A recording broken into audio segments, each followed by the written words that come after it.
Bom dia, boa tarde, boa noite.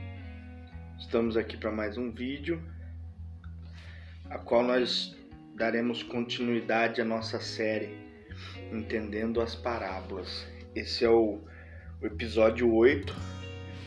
Estamos há algumas semanas sem postar os vídeos sobre a nossa série, das parábolas, por conta dos vídeos aí que nós postamos, de assuntos que apareceram durante essas semanas e nós fomos abordando, mas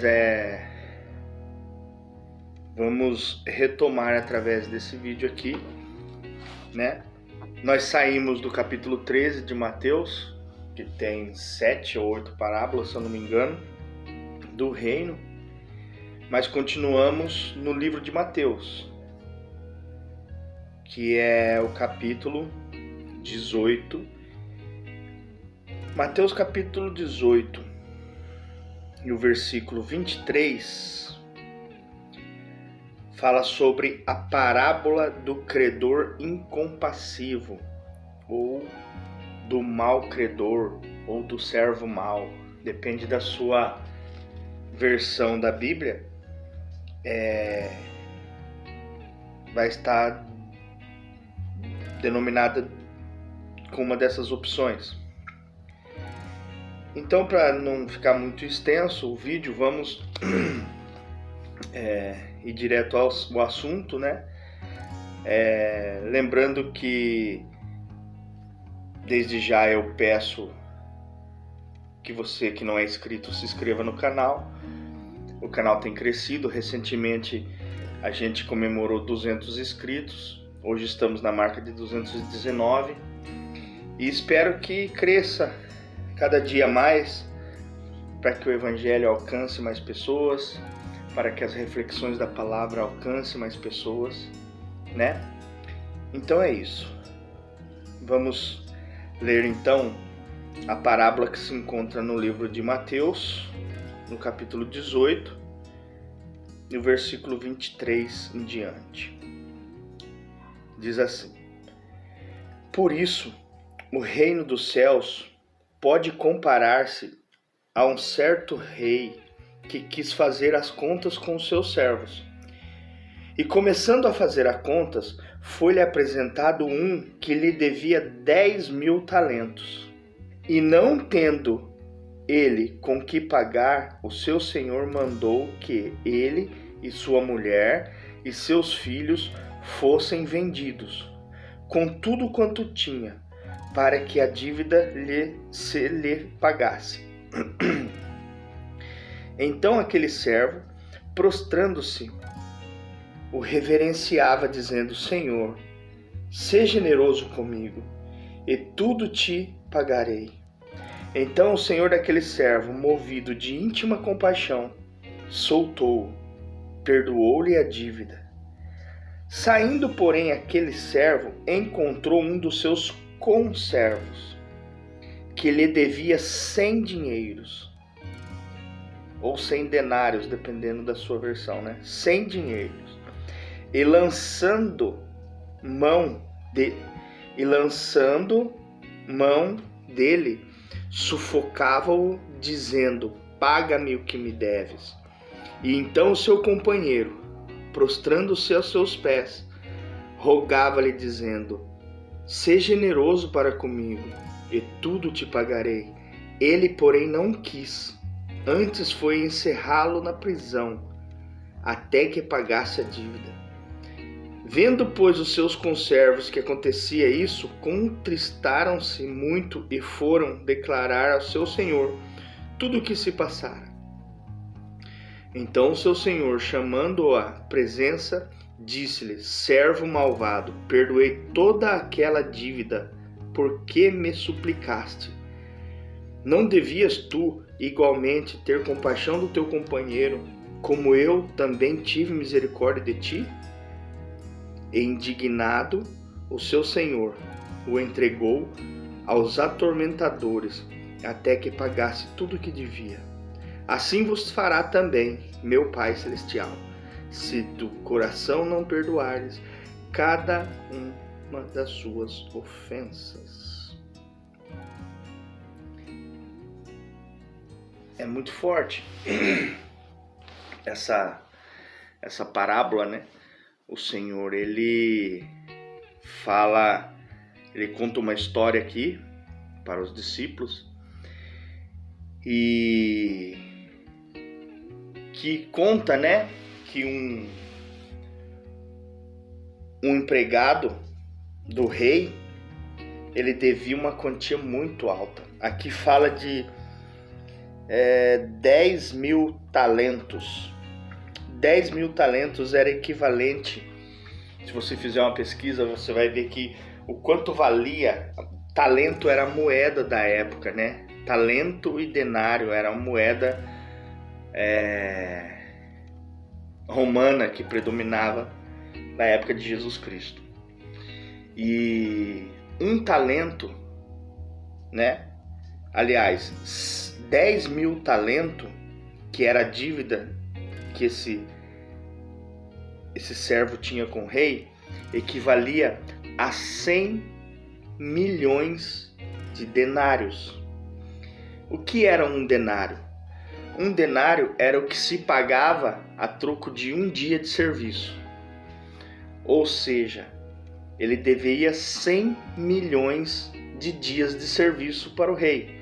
Uma dívida que fala aqui que era impagável. E ele suplicou, ele pediu misericórdia para o rei. E o rei sentiu compaixão, né? A palavra fala que sentiu compaixão e perdoou ele. Porém, ele saindo dali, ele tinha os conservos, que eram os funcionários dele. Desse servo do rei tinha os funcionários, que era assim que funcionava. E um desses funcionários lhe devia 100 denários, 100 dias de serviço. E ele cobrou a dívida. Porém, a história se repetiu. Só que ele era o que estava cobrando, né? Ele estava na posição do rei nessa ocasião. E ele não perdoou. Muito pelo contrário, a palavra fala que ele foi lá e sufocou ainda o rapaz que devia para ele e falou que não. Depois que que o rapaz pediu perdão para ele, pediu que tivesse misericórdia, né? Ele disse que não e lançou o rapaz na prisão. Os outros que estavam em volta viram, se indignaram com aquilo e foram falar para o rei. Aí o rei ficou revoltado. Por que ele não deu o mesmo tratamento? Por que ele não teve a mesma misericórdia? E é o que ele diz aqui, né? Eu tive misericórdia de você e você não teve misericórdia do seu servo, do seu companheiro, e lançou ele na prisão para que ele pagasse, com tormento, com tortura, né? Aqui fala que ele foi lançado aos atormentadores até que pagasse tudo o que devia. Então, essa palavra ela traz muita revelação. Primeiro, acerca do perdão.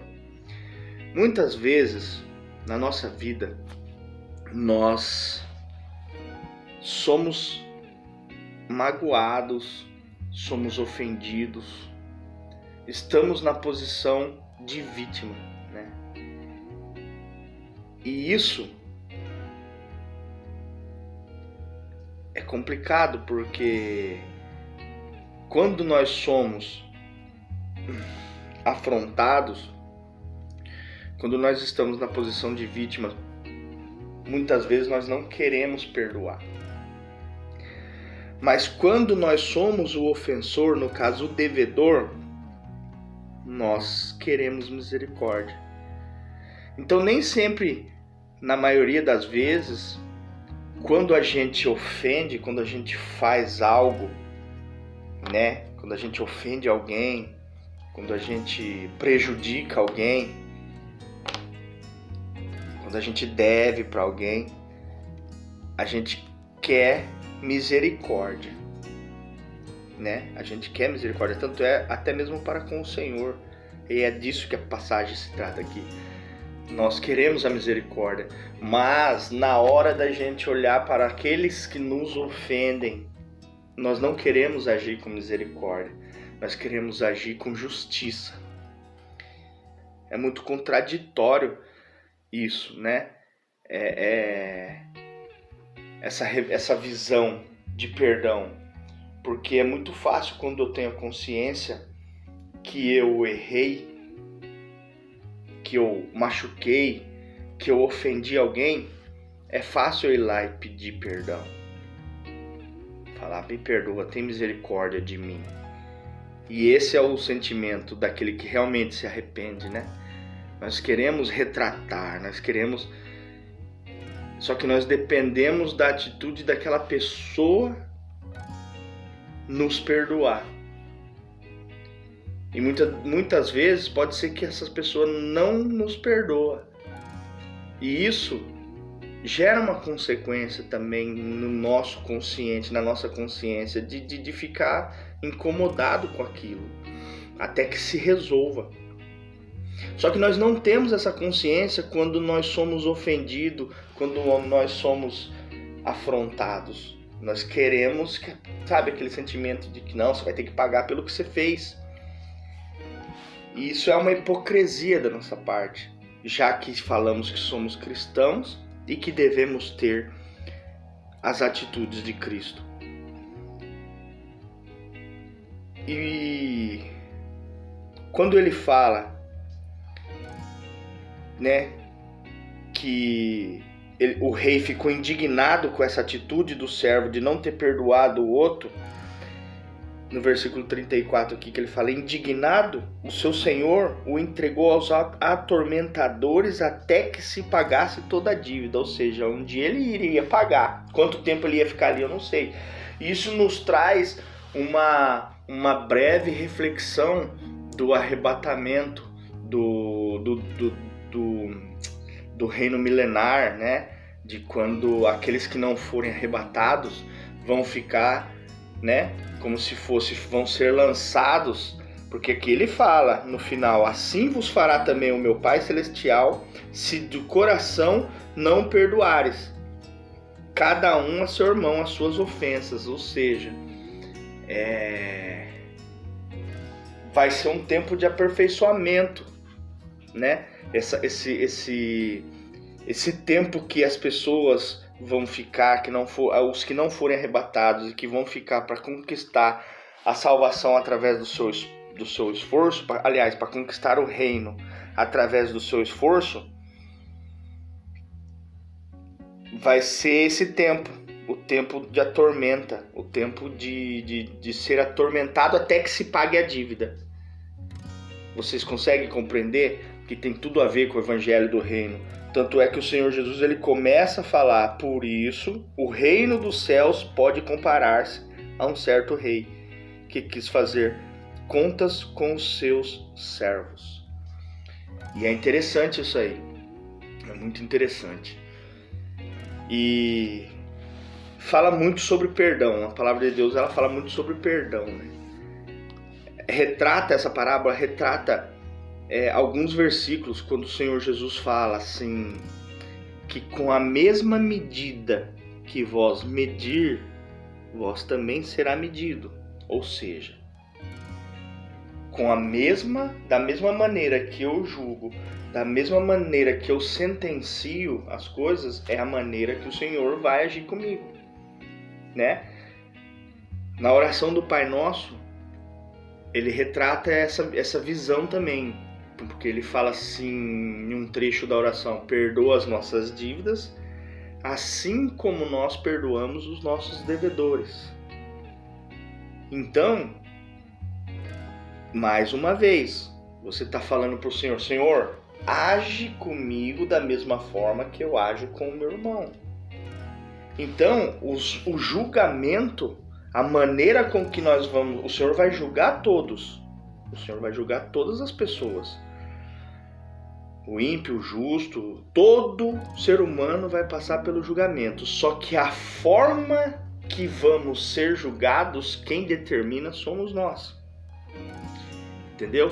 Se a gente leva, por mais que a gente saiba que a gente é pecador, que a gente é falho, que a gente é errante perante o Senhor, se quando chega a hora de eu perdoar, eu ajo com misericórdia, né? Na maioria no decorrer da minha vida, na maioria das vezes, se eu tenho o hábito de agir com misericórdia, eu alcançarei misericórdia. Mas se eu ajo com justiça, o Senhor vai me julgar com a justiça. Entende? Então, meus irmãos, é isso que essa parábola quer dizer. Para conquistar o reino, nós devemos perdoar uns aos outros, aceitar o prejuízo muitas das vezes, porque a palavra perdão, ela significa isso aí. Ela significa ficar no prejuízo. Por amor àquela pessoa, por amor àquela alma. Muitas vezes nós queremos impor a nossa justiça, o nosso, não, tem que ser assim, tem que ser assado, não quero que seja assim, não quero que seja desse jeito. Então, e quando nós agimos dessa forma, nós agimos com justiça, com a nossa justiça humana, que é tão falha quanto nós. Amém? Então é isso, que sirva de reflexão essa parábola de grande teor, riquíssimo teor bíblico, tem essa parábola. E que você possa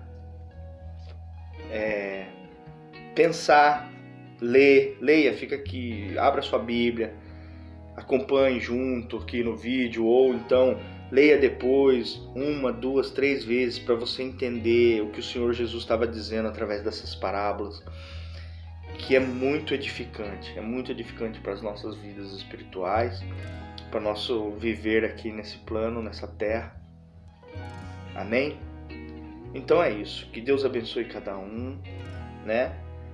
Que Deus abençoe cada inscrito desse canal, que você que ainda não é inscrito possa se inscrever, se gostar do conteúdo. Deixa no comentário aí se você concorda, se você não discorda. Aliás, se você concorda, se você discorda, qual a sua visão com relação a isso. Vamos interagir com o canal para que aumente o engajamento, para que o YouTube direcione para mais pessoas. Curte, comenta, compartilha nos seus grupos de WhatsApp. Se você achar que alguém mereça ouvir essa palavra, que alguém tenha que ouvir. De repente você escutou e lembrou de alguém, o Senhor tocou no seu coração, compartilhe. Amém? Então é isso. Que Deus abençoe a todos e até o próximo vídeo.